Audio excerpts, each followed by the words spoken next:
प्रथमतः तुम्हाला प्रजासत्ताक दिनाच्या खूप खूप शुभेच्छा। 26 जानेवारी म्हणजे प्रजासत्ताक दिन, पण आपण प्रजासत्ताक दिन नेमका का साजरा करतो?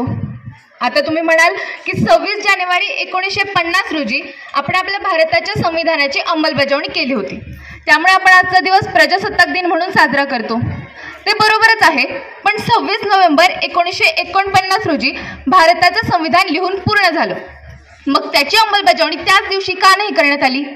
आणि दुसरा मुद्दा म्हणजे संविधानाच्या अंमलबजावणीसाठी 26 जानेवारी हाच दिवस का निवडला? याच विषयी थोडक्यात माहिती सांगण्यासाठी मी सुरभी प्रियंका संतोष कसबे इथे उभी आहे। मित्रांनो, स्वातंत्र्यपूर्व काळामध्ये अनेकांनी भारताला स्वातंत्र्य मिळवून देण्यासाठी प्रयत्न केले, अनेकांनी बलिदान सुद्धा दिले। त्याच काळामध्ये काँग्रेसची अधिवेशनं भरत होती, तेव्हा स्वातंत्र्य कसं मिळवायचं याची रूपरेषा तिथे आखली जात होती। डिसेंबर 1929 मध्ये काँग्रेसचं लाहोर अधिवेशन भरलं होतं, त्याचे अध्यक्ष पंडित जवाहरलाल नेहरू होते। तेव्हा 31 डिसेंबर 1929च्या आपल्या भाषणामध्ये पंडित जवाहरलाल नेहरूंनी पूर्ण स्वराज्याची मागणी केली होती। आता काही जण म्हणत होते की जरी भारताला डॉमिनेट स्टेटस मिळालं तरी चालेल, पण पंडित जवाहरलाल नेहरू असतील, सुभाषचंद्र बोस असतील यांसारख्या नेत्यांचा पूर्ण स्वराज्यासाठी आग्रह होता। आता तुम्हाला प्रश्न पडला असेल की डॉमिनेट स्टेटस म्हणजे काय? तर संपूर्ण देशाचा राज्यकारभार आपणच चालवणार, पण हेड ऑफ द स्टेट, इथे स्टेट म्हणजे राज्य नाही तर देश आहे। हेड ऑफ द स्टेट इंग्लंडचा राजा किंवा राणी असणार, याला डॉमिनेट स्टेटस असं म्हणतात। पूर्ण स्वराज्याचा अर्थ आहे की आपल्यावरती कोणाचंही डॉमिनेट नसणं, म्हणजेच आपला देश सार्वभौम असणार। सार्वभौम म्हणजे आपण कोणत्याही बाह्य शक्तीच्या नियंत्रणाखाली नसणार। आजही बरेचसे देश जसे की न्यूझीलंड असेल, कॅनडा असेल, हे देश ब्रिटनच्या राजाला आपलं हेड ऑफ द स्टेट मानतात। आता जरा मुख्य विषयाकडे वळूयात। आपण पूर्ण स्वराज्याची मागणी करत होतो। 31 डिसेंबर 1929च्या आपल्या भाषणामध्ये पंडित जवाहरलाल नेहरूंनी असं सांगितलं होतं की पुढच्या महिन्याच्या 4थ्या रविवारपर्यंत आपण स्वातंत्र्य मिळवणारच, आणि तो दिवस होता 26 जानेवारी 1930। आणि त्यांनी त्याच भाषणात असं देखील म्हटलं होतं की त्या दिवशी सर्वांनी ध्वज फडकवायचा आणि तो दिवस आपण स्वतंत्रता दिवस म्हणून साजरा करणार। त्याचप्रमाणे 26 जानेवारी 1930 पासून सर्वांनी ध्वज फडकवायला सुरुवात केली आणि स्वतंत्रता दिवस साजरा करायला सुरुवात झाली। आणि तुम्हाला काय वाटते, ब्रिटिश शांत बसले असतील?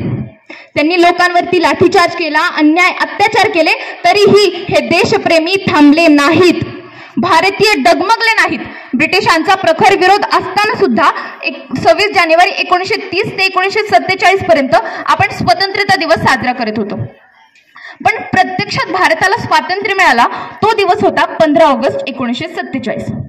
म्हणजे आपण स्वातंत्र्य दिन कधी साजरा करणार? तर 15 ऑगस्टला। भारताची राज्यघटना लिहून पूर्ण कधी झाली? 26 नोव्हेंबर 1949ला।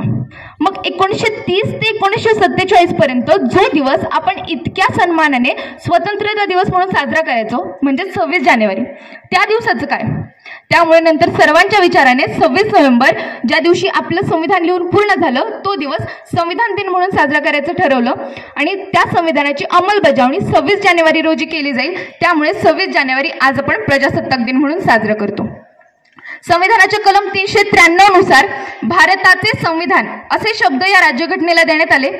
कलम 394 नुसार 26 जानेवारी 1950 पासून ही राज्यघटना लागू आहे, आणि परंतु त्यातील काही कलम 26 नोव्हेंबर 1949 पासूनच लागू झाले। आता तेव्हा भारताच्या फाळणीचा विषय चालू होता, त्यामुळे नागरिकत्वाशी संबंधित कलम, आपल्याला आपलं सरकार स्थापन करायचं होतं, त्यामुळे राष्ट्रपतीची शपथ, निवडणुका, उच्च न्यायालय, सर्वोच्च न्यायालयाशी संबंधित कलम, तात्पुरती संसद, तिचे सभापती, उपसभापती, हंगामी संसद आणि हंगामी विधानमंडळे, आकस्मिक परिस्थितीमध्ये राष्ट्रपतीचे अधिकार, अशी जवळपास 16 कलमांची अंमलबजावणी 26 नोव्हेंबर 1949 पासूनच झाली होती। या संविधानाद्वारे सार्वभौम लोकशाही गणराज्य स्थापन करण्यात आले। गणराज्य म्हणजे देशाचा प्रथम नागरिक म्हणजेच राष्ट्रपती राजा किंवा राणी नसणार, तो वंश परंपरेने आलेला नसणार, तर इथले लोक भारतीय जनता राजा असणार। भारताच्या संविधानाने इथल्या प्रत्येक नागरिकाला राजाचा दर्जा दिला आहे। आणि शेवटी 60 देशांच्या राज्यघटनेचा अभ्यास करून भारताच्या सामाजिक, आर्थिक, भौगोलिक परिस्थितीचा विचार करून भारताला सर्वोत्तम संविधान देण्यामध्ये सिंहाचा वाटा असणारे डॉक्टर बाबासाहेब आंबेडकर, संविधान सभेचे अध्यक्ष डॉक्टर राजेंद्र प्रसाद, पंडित जवाहरलाल नेहरू, सरदार वल्लभभाई पटेल, संविधान सभेतील सर्व स्त्रिया, देशासाठी बलिदान दिलेले सर्व क्रांतिकारक, सर्व देशप्रेमी यांना मी विनम्र अभिवादन करते। आणि शेवटी, रातों के अंधकार में दीपक सदा जलता हूँ, मैं भारत का संविधान हूँ, सबको राह दिखाता हूँ, मौलिक अधिकार दिए तुमको जीवन सहज बनाने को, कर्तव्यों का लेखा सौंप कुछ नए आदर्श बनाने को। जय भारत, जय संविधान।